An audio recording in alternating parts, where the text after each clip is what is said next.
Brought to you by TechnoSpark 20 series smartphones.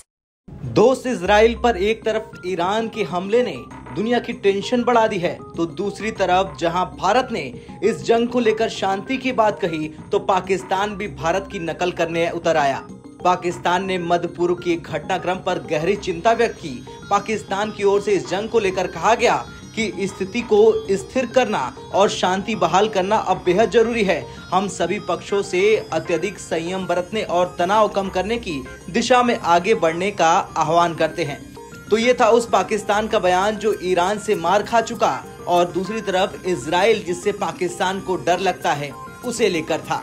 हालांकि पाकिस्तान ने यह बयान देकर अपनी उपस्थिति जाहिर की और बता दिया कि जो भारत कहेगा दुनिया के परिप्रेक्ष्य को लेकर वही पाकिस्तान कहेगा। वैसे पाकिस्तान ने हाल ही में सीरिया की राजधानी में ईरानी दूतावास पर इजरायली हमले की कड़ी निंदा की थी और ये भी कहा था कि वो मध्य पूर्व में चल रहे घटनाक्रम को गहरी चिंता के साथ देख रहा। पाकिस्तान के विदेश मंत्रालय ने इस जंग को लेकर कहा कि नवीनतम घटनाक्रम उन मामलों में गंभीर निहितार्थों को रेखांकित करता है जहां संयुक्त राष्ट्र सुरक्षा परिषद अंतर्राष्ट्रीय शांति और सुरक्षा बनाए रखने की अपनी जिम्मेदारियों को पूरा करने में असमर्थ है।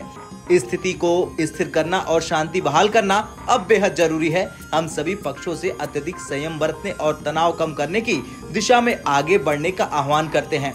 बता दें, ईरान के इस्लामिक रेवोल्यूशनरी गार्ड्स कॉर्प्स ने कहा कि उसने ईरानी दूतावास के काउंसलर अनुभाग पर बमबारी सहित अलग अलग इजरायली हमलों के जवाब में इजराइल के ठिकानों पर दर्जनों ड्रोन और मिसाइलें दागी।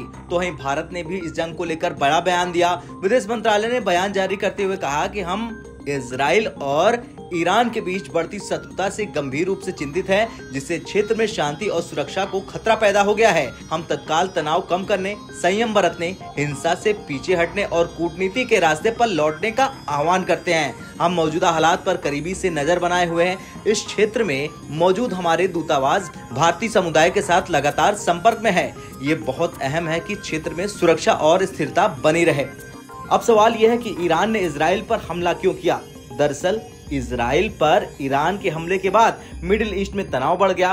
कई मध्य पूर्वी देशों ने घोषणा की कि वे इजराइल पर जवाबी ईरानी हमले के मद्देनजर अपने हवाई क्षेत्र को बंद कर रहे हैं और उड़ानों को डायवर्ट कर रहे हैं। अब सवाल का जवाब भी जान लीजिए। दरअसल 1 अप्रैल को सीरिया में ईरान के वाणिज्य दूतावास पर हमला किया गया था। इस हमले में ईरान के टॉप कमांडर सहित कई सैन्य अधिकारियों की मौत का दावा किया गया था, लेकिन इजराइल ने इस बात की पुष्टि नहीं की कि उसने हमला किया या फिर नहीं।